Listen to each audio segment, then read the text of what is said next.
Good morning students. आज बात कर रहे हैं अर्थ मैग्नेटिज्म का। हमारा जो अर्थ है यह मैग्नेटिक फील्ड क्रिएट करता है या जनरेट करता है, इसी को हम लोग बोलते हैं अर्थ मैग्नेटिज्म। मतलब अर्थ जो है वो मैग्नेटिक फील्ड जनरेट करता है, यानी कि अर्थ खुद एक मैग्नेट की तरह बिहेव करता है। वो भी कैसा मैग्नेट? बार मैग्नेट की तरह, मतलब एक लेंथ वाला मैग्नेट जिसमें नॉर्थ पोल और साउथ पोल है। मतलब इसका दोनों पोल अलग अलग है और कितने दूरी पे होगा ये भी हम पता कर लेंगे कि कहाँ पे मैग्नेटिक फील्ड लाइंस, या कैसे हम लोग ये डिसाइड करते हैं कि जो अर्थ का मैग्नेटिक पोल है वो किस पॉइंट पे होगा या किस डायरेक्शन में होगा, ये भी हम इसमें देखेंगे इस टॉपिक में। तो आइए बात करते हैं कि अर्थ मैग्नेटिज्म क्या है। Our earth behaves like a magnet. The shape of the earth magnetic field resembles that of an imaginary bar magnet of the length 1/5 of the Earth's diameter buried at its center। हमारा कहना है कि जो हमारा अर्थ है वह magnet की तरह बिहेव करता है। इसका जो शेप होता है मैग्नेटिक फील्ड का वह लगभग सेम होता है इमेजिनरी बार मैग्नेट की तरह। अगर कोई बार मैग्नेट होता तो वो जो मैग्नेटिक फील्ड प्रोड्यूस करता है, मैग्नेटिक फील्ड लाइंस जैसा होता है, वैसा ही फील्ड ये भी प्रोड्यूस करता है अर्थ। और इसका जो बार मैग्नेट की तरह बिहेव करता है तो इसका जो लेंथ होता है अर्थ मैग्नेट का, वह लेंथ अर्थ के डायमीटर का 1/5 होता है। अर्थ के डायमीटर, अगर हम बात करें अर्थ के डायमीटर का, तो सबसे पहले ये जान लो कि रेडियस जो होता है अर्थ का वो लगभग 6400 किलोमीटर होता है। तो हम डायमीटर जो होता है वो 2r के बराबर होता है। तो 2r का 1/5 छोटा सा वैल्यू आएगा, लेकिन वो भी किलोमीटर में आएगा। तो वह उतने लेंथ का यह क्या होता है, अर्थ का ये जो बार मैग्नेट है ये होता है। मतलब ये रिसेंबल है कि जो पोल होता है अर्थ का, नॉर्थ पोल और साउथ पोल, उसके बीच का डिफरेंस देख करके ये माना गया है कि अर्थ का जो बार मैग्नेट है, जो अर्थ का मैग्नेटिज्म है, वह बार मैग्नेट की तरह बिहेव करता है। मतलब बार मैग्नेट की तरह जैसा मैग्नेटिक फील्ड लाइंस होता है वैसा ही मैग्नेटिक फील्ड लाइंस अर्थ भी क्रिएट करता है। तो इसलिए हम ये कहते हैं कि हमारा जो अर्थ जो है, अर्थ का जो मैग्नेटिज्म है वो भी एक बार मैग्नेट की तरह होता है, और जिसका लेंथ 1/5 होता है उसके डायमीटर का। और यह एग्जैक्टली सेंटर पे होता है। मतलब सेंटर से जितना दूरी इसके नॉर्थ पोल का होगा उतना ही दूरी इसके साउथ पोल का भी होगा। The south pole of earth magnet is in the geographical north and north pole of the earth magnet is in the geographical south। जैसा हम लोग जानते हैं कि अर्थ का जो नॉर्थ है वो इस डायरेक्शन में है, अर्थ का जो साउथ है वो इस डायरेक्शन में है। मतलब इसको जियोग्राफिकल नॉर्थ पोल कहा जाता है और जियोग्राफिकल साउथ पोल कहा जाता है। ठीक, तो अर्थ का जो जियोग्राफिकल नॉर्थ है जिस तरफ, उस तरफ अर्थ मैग्नेट का साउथ पोल होगा, और जिस तरफ जियोग्राफिकल साउथ पोल है उस तरफ अर्थ का नॉर्थ मैग्नेटिक पोल होगा। तो ये उल्टा क्यों होता है? अगर हम देखा जाए कि अगर बाहर किसी भी अर्थ के सरफेस पे अगर हम किसी बार मैग्नेट को फ्रीली सस्पेंड कराते हैं या हम उसे अगर छोड़ देते हैं तो वह मैग्नेट हमेशा किस डायरेक्शन में रुकता है? नॉर्थ साउथ डायरेक्शन में। और जो नॉर्थ की तरफ होता है, नॉर्थ की तरफ जिसका इंड होता है उसे हम नॉर्थ पोल बोलते हैं, और जिसका इंड साउथ की तरफ होता है उसे साउथ पोल बोलते हैं। तो अब ये देखो कि अगर नॉर्थ के तरफ नॉर्थ पोल है तो उसे अट्रैक्ट करने वाला जो पोल होगा अर्थ के अंदर, वह किधर, कौन सा होगा? साउथ पोल होगा। इसलिए ज्योग्राफिकल नॉर्थ के तरफ अर्थ मैग्नेटिज्म का साउथ पोल माना गया है, और जिधर ज्योग्राफिकल साउथ होता है उधर अर्थ मैग्नेट का नॉर्थ पोल माना गया है। और ये दोनों आपस में एग्जैक्टली एक दूसरे के ऊपर नहीं होते हैं, मतलब आमने सामने नहीं होते हैं। इस दोनों के बीच में कुछ एंगल होते हैं, और वह एंगल कितना है? तो 11.5 डिग्री होता है। ये एंगल किसके किसके बीच है? तो जो ज्योग्राफिकल एक्सिस होता है, एक्चुअली ज्योग्राफिकल एक्सिस उसको बोलते हैं जो ज्योग्राफिकल पोल्स को मिलाने वाली स्ट्रेट लाइन होती है। मतलब ज्योग्राफिकल नॉर्थ और ज्योग्राफिकल साउथ को मिलाने वाली जो स्ट्रेट लाइन होती है उसे ज्योग्राफिकल एक्सिस बोलते हैं, और जो मैग्नेटिक पोल्स को मिलाने वाली स्ट्रेट लाइन होती है उसे मैग्नेटिक एक्सिस बोलते हैं। तो ज्योग्राफिकल ज्योग्राफिकल एक्सिस और मैग्नेटिक एक्सिस के बीच जो एंगल होता है वह कितने डिग्री का होता है? 11.5 डिग्री का होता है। मतलब थोड़ा सा झुका हुआ रहता है। क्या हो जाएगा, the axis of earth magnetic field is inclined at an angle of about 11.5 with the geographical axis, मतलब दोनों एक्सिस के बीच का जो एंगल होगा वो 11.5 होगा। The earth magnetism is due to the magnetic effect of current which is flowing in the liquid core at the centre of the earth. देखो earth में जो मैग्नेटिक फील्ड जनरेट होता है, अर्थ जो मैग्नेटिक फील्ड प्रोड्यूस करता है, magnetism जो show करता है, वह किसके कारण होता है, तो मैग्नेटिक इफेक्ट ऑफ करंट के कारण होता है। मतलब अर्थ के अंदर करंट जो फ्लो होता है उसके वजह से इसमें क्या होता है, मैग्नेटिक फील्ड जनरेट होता है। और करंट कहाँ से आया, तो जो भी लिक्विड कोर है उसके मूवमेंट के कारण, तो वह क्या हो गया, मेरा करंट जनरेट किया और करंट जो है वो मैग्नेटिक फील्ड जनरेट किया। दस earth is a huge electromagnet, क्योंकि ये तो इलेक्ट्रिसिटी से बना, इसलिए इसे बहुत बड़े इलेक्ट्रोमैग्नेट का रूप दिया गया है कि यह एक बहुत बड़े इलेक्ट्रोमैग्नेट है। The magnetic field on the surface of earth is about 10⁻⁻5 Tesla होता है। मतलब अर्थ के सरफेस पे जो मैग्नेटिक फील्ड होता है वो अबाउट 10⁻⁻5 टेस्ला होता है। And the dipole moment is about 8 × 10⁻22 joule per Tesla होता है। यह डाइपोल मोमेंट लिया गया है अर्थ का जो कि सरफेस पे है, तो इसका जो डाइपोल मोमेंट है वह कितना लिया गया है, 8 × 10⁻22 joule per tesla. Earth magnetic field changes both in magnitude and direction as the time passes. जैसे जैसे टाइम बीतता है उसके अकॉर्डिंग अर्थ का जो मैग्नेटिक फील्ड होता है और मैग्नीट्यूड जो होता है वह किसी भी पॉइंट पे वह चेंज होते रहता है। जैसा कि पहले ही बता दिए, ज्योग्राफिक एक्सिस किसको कहते हैं, it is a straight line passing through a geographic poles of the earth. मतलब अर्थ के ज्योग्राफिकल पोल्स के बीच जो भी स्ट्रेट लाइन पास करता है उसे ज्योग्राफिक एक्सिस कहा जाता है या ज्योग्राफिकल एक्सिस कहा जाता है। It is the axis of rotation of the अर्थ, और इसी एक्सिस के अलोंग अर्थ क्या करता है, रोटेट करता है। It is known as polar axis, इसको हम लोग पोलर एक्सिस भी कहते हैं।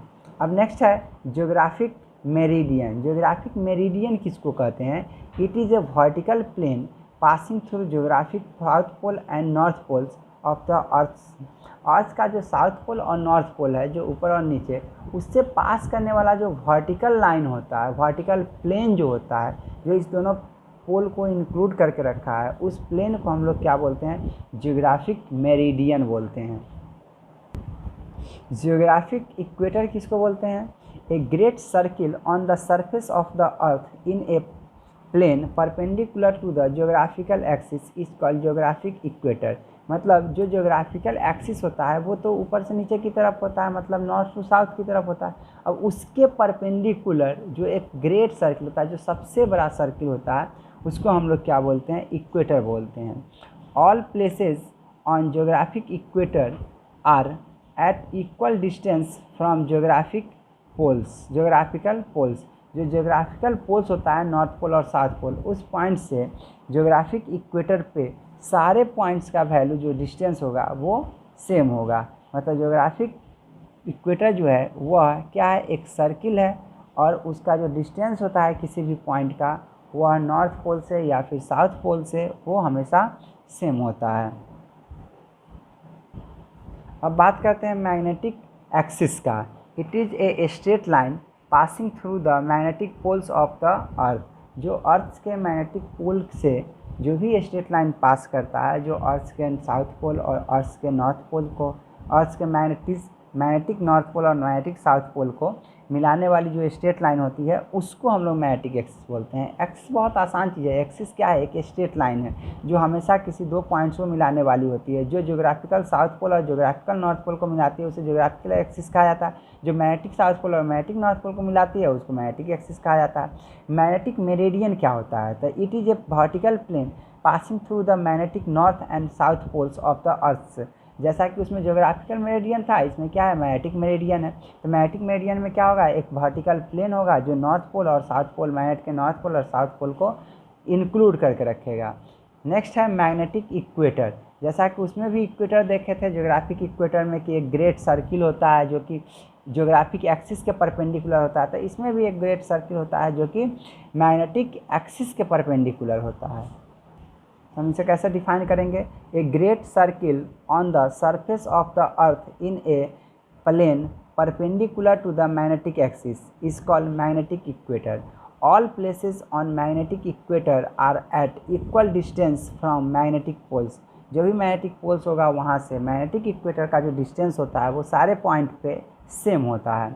अब हम लोग बात करते हैं elements of the earth magnetic field.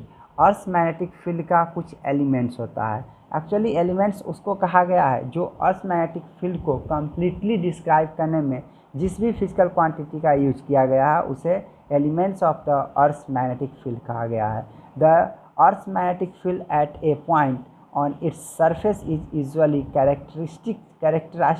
Characterised by 3 quantities. देखो जो अर्थ मैग्नेटिज्म है या मैग्नेटिक फील्ड है इसको कैरेक्टराइज्ड करने के लिए हमें 3 क्वांटिटी का ज़रूरत पड़ता है और उसी तीनों क्वांटिटी को हम लोग क्या कहते हैं? Elements of the earth magnetic field. तो वो तीनों पॉइंट है डिक्लाइनेशन, इंक्लाइनेशन और डीप, और दूसरा है horizontal component of the field. Actually ये क्या है? Angle of declination, angle of inclination और डीप। और तीसरा क्या है? Horizontal component of the field. these are known as elements of the earth's magnetic field। इसे ही हम लोग अर्थ मैग्नेटिक फील्ड से मैग्नेटिक कंपोनेंट से जानते हैं। तो क्या क्या है अर्थ के एलिमेंट्स का? तो यहाँ पे अर्थ का बहुत सारा एलिमेंट आ गया कि 3 एलिमेंट हो गया, एक एंगल ऑफ डिक्लाइनेशन, दूसरा एंगल ऑफ इंक्लाइनेशन और तीसरा हो गया horizontal component of the field. तो आइए बारी बारी से तीनों को देखते हैं। सबसे पहले हम लोग बात करते हैं एंगल ऑफ डिक्लाइनेशन का कि एंगल ऑफ डिक्लाइनेशन होता क्या है। तो the angle between the magnetic meridian and geographic meridian at a place is called angle of declination. जैसा कि हम लोग पहले भी पढ़े अभी कि क्या होता है, तो मैग्नेटिक मेरिडियन और ज्योग्राफिकल मेरिडियन जो होता है वह वर्टिकल प्लेन है जो ज्योग्राफिकल नॉर्थ पोल से जो पास करता है, और एक होता है जो मैग्नेटिक साउथ पोल और नॉर्थ पोल से पास करता है। तो इस दोनों के बीच एंगल का जो भी फॉर्मेशन होगा किसी भी पॉइंट पे अर्थ के सरफेस पे, वह एंगल क्या कहलाता है? Angle of declination.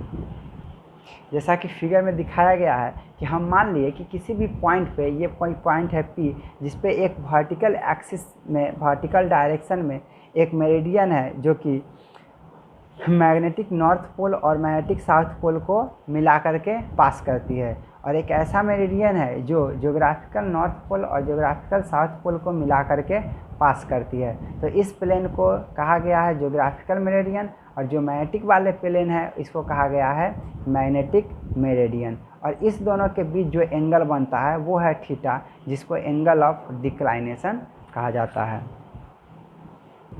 अब बात करते हैं एंगल ऑफ डीप और इंक्लाइनेशन का। The angle through which the north pole dips down with reference to horizontal is called the angle of deep.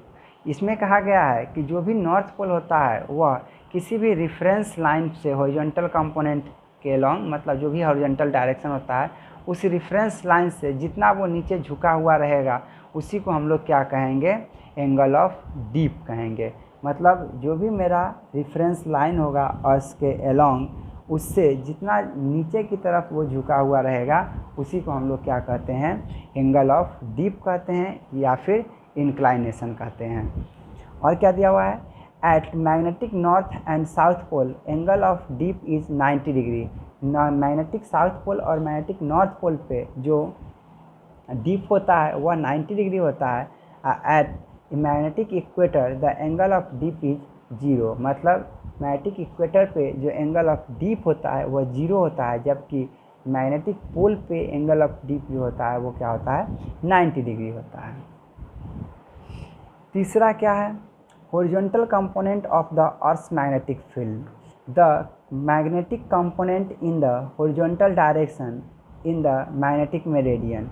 मतलब जो भी मैग्नेटिक मेरिडियन है, मतलब जो मैग्नेटिक नॉर्थ पोल और साउथ पोल को मिलाने वाली प्लेन है, उस प्लेन पे जो भी कंपोनेंट अर्थ मैग्नेटिक फील्ड का जो भी कंपोनेंट हॉरिजॉन्टल डायरेक्शन में होता है उसको हम लोग क्या कहते हैं, horizontal component of earth magnetic field कहते हैं। This direction is towards the magnetic north, मतलब इसका जो डायरेक्शन होता है वो हमेशा मैग्नेटिक नॉर्थ की तरफ लेते हैं। एक बार हम फिर से फिगर को दिखाना चाह रहे हैं कि यह मेरा अर्थ मैग्नेटिक फील्ड है जो कि यह इस पॉइंट P पे नीचे की तरफ झुका हुआ है और इसे कितना दिखाया गया है, डेल्टा। इसे डेल्टा से रिप्रेजेंट करते हैं और इसका जो एंगल होता है वो हमेशा मैग्नेटिक नॉर्थ की तरफ होता है। तो इसमें हमें क्या करना है कि इस मैग्नेटिक फील्ड का हॉरिजॉन्टल कंपोनेंट निकालना है। तो हॉरिजॉन्टल कंपोनेंट कैसे निकलेगा, तो यहाँ पे अगर थीटा दिया हुआ है तो जिसके साथ थीटा बनता है उधर क्या आता है, कॉस थीटा लगता है। तो हम फाइनली यहाँ पे क्या लिख सकते हैं horizontal component of magnetic field का, कि बी कॉस डेल्टा, मतलब हॉरिजॉन्टल कंपोनेंट जो होगा बी का, B H equal to B cos delta, यह मेरा क्या हो जाएगा, हॉरिजॉन्टल कंपोनेंट हो जाएगा। तो हम क्या लिख सकते हैं कि let B equal to total magnetic field, B H equal to horizontal component of field, delta equal to angle of dip, then B H मतलब horizontal component of magnetic field B, तो B dot cos delta, therefore B equal to हम ये भी लिख सकते हैं कि B H by cos delta. यह मेरा क्या है, हॉरिजॉन्टल कंपोनेंट के लॉन्ग हम लोग क्या किए हैं, मैग्नेटिक फील्ड का रिजल्ट निकाले हैं, मतलब हॉरिजॉन्टल डायरेक्शन के लॉन्ग। हम चाहें तो उस हॉरिजॉन्टल कंपोनेंट अगर पता हो और उसका डेल्टा पता हो तो हम उससे भी जो ओरिजिनल मैग्नेटिक फील्ड होगा उस पॉइंट पे किसी भी डायरेक्शन में हो, हम उसका भी वैल्यू फाइंड आउट कर सकते हैं। अभी तक जो भी हम लोगों ने पढ़ा है उसके अलावे और भी बहुत सारे टर्म होते हैं जो मैग्नेटिज्म एंड मैटर वाले में इंक्लूड किए गए हैं। तो हम उसी से पढ़ लेते हैं, उसी से रिलेटेड कुछ और भी टॉपिक को पढ़ लेते हैं। वो क्या है कि various terms related to magnetism, मतलब मैग्नेटिज्म में और भी कुछ कुछ टर्म्स होते हैं जो कभी कभी ऑब्जेक्टिव में भी पूछे जाते हैं, इसके फॉर्मूले के बारे में पूछे जाते हैं, या फिर 1 नंबर या 2 नंबर के लिए भी मार्क्स में इसका डिफिनीशंस पूछा जाता है। तो आइए सबसे पहले बात करते हैं मैग्नेटिक इंटेंसिटी का। मैग्नेटिक इंटेंसिटी क्या होता है, the capability of magnetic field to magnetize the substance is measured in terms of magnetic intensity of the field। देखो किसी भी फील्ड का एक अपना कैपेसिटी होता है कि जब भी उसमें किसी दूसरे मैग्नेट को रखा जाए तो उसको मैग्नेटाइज कर देता है। तो इस कैपेसिटी को ही, इस कैपेबिलिटी को ही हम लोग क्या कहते हैं, उस फील्ड के लिए, मतलब उस फील्ड के लिए ये जो कैपेबिलिटी है वह क्या कहलाता है, मैग्नेटिक इंटेंसिटी कहलाता है, जिसका फार्मूला होता है H equal to B naught by mu naught. H क्या है मेरा, मैग्नेटिक इंटेंसिटी है, मतलब मैग्नेटिक इंटेंसिटी को एच से रिप्रेजेंट किया जाता है। बी नॉट क्या है, तो मैग्नेटिक फील्ड इनसाइड वैक्यूम, मतलब वैक्यूम के अंदर जो भी मैग्नेटिक फील्ड होगा उसका वैल्यू है। म्यू नॉट से तो हम लोग पहले भी फैमिलियर हो चुके हैं कि म्यू नॉट क्या है, एक कांस्टेंट है जिसका वैल्यू होता है 4 पाई × 10⁻⁻⁷ टेस्ला मीटर पर एम्पियर। उसके अलावा इस SI unit is ampere per metre, जो इसका यूनिट होता है एच का वह क्या होता है, एम्पियर पर मीटर होता है। It is also known as magnetizing force, इसको हम लोग मैग्नेटाइजिंग फोर्स के भी नाम से जानते हैं, या फिर मैग्नेटिक फील्ड स्ट्रेंथ। एक्चुअली है तो मैग्नेटिक फील्ड, इसका एक कैपेसिटी है कि यह किसी सब्सटेंस को कितना मैग्नेटाइज कर सकता है। अगर इसके फील्ड में किसी सब्सटेंस को रखा जाए जो मैग्नेटाइज होता है तो उसे कितना कर पाएगा, उस चीज़ को ये मेज़र करता है मैग्नेटिक इंटेंसिटी। और हम लोग एक और टर्म को पढ़ते हैं, इंटेंसिटी ऑफ मैग्नेटाइजेशन। आई से रिप्रेजेंट किया जाता है इंटेंसिटी ऑफ मैग्नेटाइजेशन। ये क्या होता है, the intensity of magnetization of a magnetized substance represent the degree to which the substance is magnetized. Actually क्या है ना कि इंटेंसिटी ऑफ मैग्नेटाइजेशन जो है यह मैग्नेटाइज्ड सब्सटेंस के लिए यूज किया गया है। ये जो टर्म यूज किया गया है वो मैग्नेटाइज्ड सब्सटेंस के लिए किया गया है कि जब किसी मैग्नेटिक फील्ड में किसी सब्सटेंस को रखते हैं तो वह मैग्नेटाइज होता है, और ये जो कैपेसिटी है किसी फील्ड को मैग्नेटाइज करने का वो मैग्नेटिक इंटेंसिटी कहलाता है, जिसे एच से रिप्रेजेंट करते हैं, और B naught by mu naught होता है, जबकि इंटेंसिटी ऑफ मैग्नेटाइजेशन जो होता है वह सब्सटेंस का प्रॉपर्टी है और ये रिप्रेजेंट करता है कि वह सब्सटेंस किसी मैग्नेटिक फील्ड में कितना मैग्नेटाइज्ड हुआ है। या फिर इसे हम लोग ऐसे भी डिफाइन कर सकते हैं कि it is defined as the net magnetic moment m develop per unit volume, कि पर यूनिट वॉल्यूम में उस मैग्नेटिक सब्सटेंस में कितना मैग्नेटिक मोमेंट डेवलप हुआ है।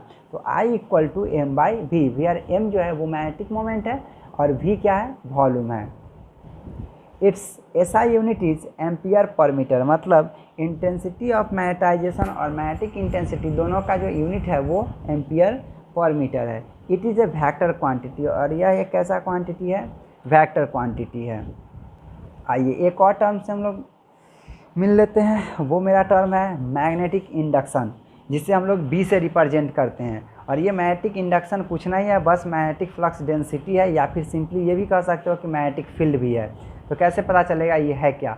It is defined as the number of magnetic lines of induction crossing per unit area normally through the magnetic substance. जब किसी magnetic substance से जितना फील्ड लाइन्स जाता है उसके पर यूनिट एरिया से, मतलब 1 मीटर स्क्वायर एरिया से मैग्नेटिक फील्ड का कितना लाइन्स पास करता है, उसी को हम लोग क्या कहते हैं, मैग्नेटिक इंडक्शन कहते हैं। It is also known as magnetic flux density और मैग्नेटिक फील्ड। इसे मैग्नेटिक फ्लक्स डेंसिटी भी कहा जाता है और मैग्नेटिक फील्ड भी कहा जाता है। जब इसे मैग्नेटिक फील्ड कहा जाएगा तो ये बात तो क्लियर हो गया कि इसका जो यूनिट होगा वो टेस्ला होगा। It's SI unit is Tesla, या टेस्ला का दूसरा नाम होता है वेबर पर मीटर स्क्वायर। और इसका जो वैल्यू होता है, जो मैग्नेटिक इंडक्शन है, इसका जो वैल्यू होगा वह होगा B equal to B naught plus mu naught I। और इस B नॉट का जो वैल्यू होता है वो क्या होता है, म्यू नॉट H, क्योंकि हम H इक्वल टू देख चुके हैं B not by mu naught होता है। H इक्वल टू हम लोग देख चुके हैं कि B not by mu naught होता है, तो B नॉट इक्वल टू क्या हो जाएगा, mu naught into H।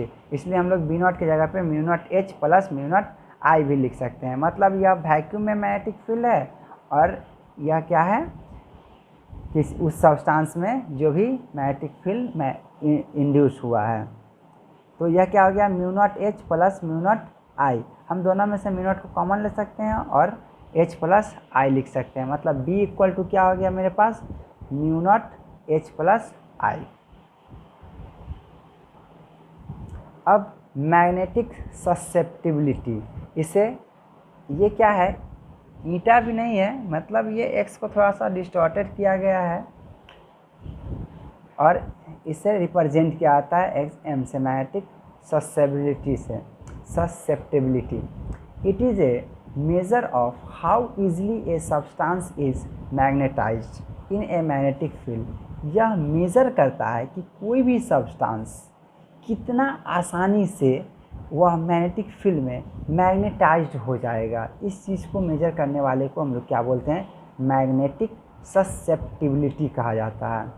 It is the ratio of intensity of magnetization यानी I to the magnetic intensity यानी H। दैट मीन्स जो हम लोग का मैग्नेटिक ससेप्टिबिलिटी है वह किसके बराबर होता है, I बाई H के बराबर होता है। और इसका जो यूनिट होता है वो होता है कुछ भी नहीं। क्यों नहीं होगा, क्योंकि जो भी यूनिट मैग्नेटिक इंटेंसिटी का होता है और वही यूनिट इंटेंसिटी ऑफ मैग्नेटाइजेशन का होता है एम्पियर पर मीटर। दोनों का सेम यूनिट होने की वजह से यह क्या हो जाता है, यूनिट लेस हो जाता है या फिर डायमेंशन लेस क्वांटिटी हो जाता है। अब है मैग्नेटिक परमिएबिलिटी। ये पहले भी हम लोगों ने पढ़ चुका है, म्यू नॉट हमेशा देखते आ रहे हैं। वो एक्चुअली वो भी मैग्नेटिक परमिएबिलिटी है, लेकिन वो फ्री स्पेस का है और ये किसी भी सब्सटेंस का हो सकता है, किसी भी मीडियम में हो सकता है। तो it measure the conduction of magnetic field lines through a substance. यह मेजर करता है, मैग्नेटिक परमिएबिलिटी जो है वह मेजर करता है कि जो मैग्नेटिक फील्ड लाइंस है वह किसी सब्सटेंस से होकर के कितना पास करता है। It is the ratio of magnetic induction to the magnetic intensity. इसे हम लोग कैसे निकालते हैं, mu equal to B by H होता है। यहाँ चाहे तो हम B भी निकाल सकते हैं म्यू इंटू H करके। Its SI unit is tesla metre per ampere. यही यूनिट हम म्यू नॉट के लिए भी लिखते हैं, क्योंकि म्यू नॉट भी मैग्नेटिक परमिएबिलिटी है, बस उसमें अंतर क्या है, तो वह वैक्यूम के लिए होता है यानी फ्री स्पेस के लिए होता है। अब है रिलेटिव मैग्नेटिक परमिएबिलिटी, जिसको म्यू आर से रिप्रेजेंट किया जाता है, it is the ratio of magnetic permeability of a substance to the permeability of free space. Actually ये रिलेटिव है, तो पार्टिकुलर किसी एक को स्टैंडर्ड माना जाता है और उससे उसी चीज़ को कंपेयर किया जाता है। तो यहाँ पे जो स्टैंडर्ड होता है वो magnetic permeability of free space या फिर वैक्यूम का परमिएबिलिटी को हम लोग क्या मानते हैं, रेफरेंस मानते हैं। तो जब किसी सब्सटेंस के मैग्नेटिक परमिएबिलिटी में ये वैक्यूम वाले को या फ्री स्पेस वाले के मैग्नेटिक परमिएबिलिटी से डिवाइड करते हैं, तब जो नंबर आता है वह कहलाता है रिलेटिव मैग्नेटिक परमिएबिलिटी। और यह सेम फिजिकल क्वांटिटी का रेशियो है, इसलिए ये भी एक बार फिर से यूनिटलेस या डायमेंशनलेस क्वांटिटी कहलाएगा। तो जो रिलेटिव परमिएबिलिटी होता है, रिलेटिव मैग्नेटिक परमिएबिलिटी होता है वैक्यूम का, वह 1 होता है, क्योंकि वैक्यूम से ही कंपेयर कर रहे हैं। अगर वैक्यूम का ही रिलेटिव परमिएबिलिटी निकालना है तो 1/1, मतलब ये जो भी वैल्यू होगा म्यू नॉट का वह डिवाइड करके 1 ले आएगा। या फिर हम लोग रिलेटिव मैग्नेटिक परमिएबिलिटी को इस तरह से भी डिफाइन कर सकते हैं कि it is also defined as the ratio of magnetic flux density B in that substance to the flux density B naught in vacuum in the same field. जिस भी फील्ड में रखा जाए उस फील्ड में मैग्नेटिक फ्लक्स का डेंसिटी जो सब्सटेंस का होता है वो वैल्यू और magnetic flux density free space का, इस दोनों का जो रेशियो होता है वह क्या कहलाता है, रिलेटिव मैग्नेटिक परमिएबिलिटी कहलाता है, यानी mu R equal to B/B naught. अब हमें एक रिलेशन फाइंड आउट करना है, relation between relative magnetic permeability mu R and magnetic susceptibility में।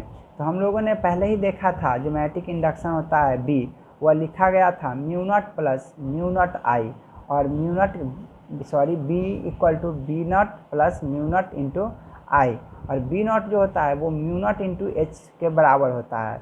तो B equal to B naught के जगह पे हम लोग लिख सकते हैं mu naught into H plus mu naught into I. अब अगर इस दोनों में से हम क्या करें, अगर I को अगर रिप्लेस करते हैं तो I क्या हो जाएगा, जो मैग्नेटिक ससेबिलिटी था उसमें I/H होता है, इसलिए I equal to magnetic susceptibility into H.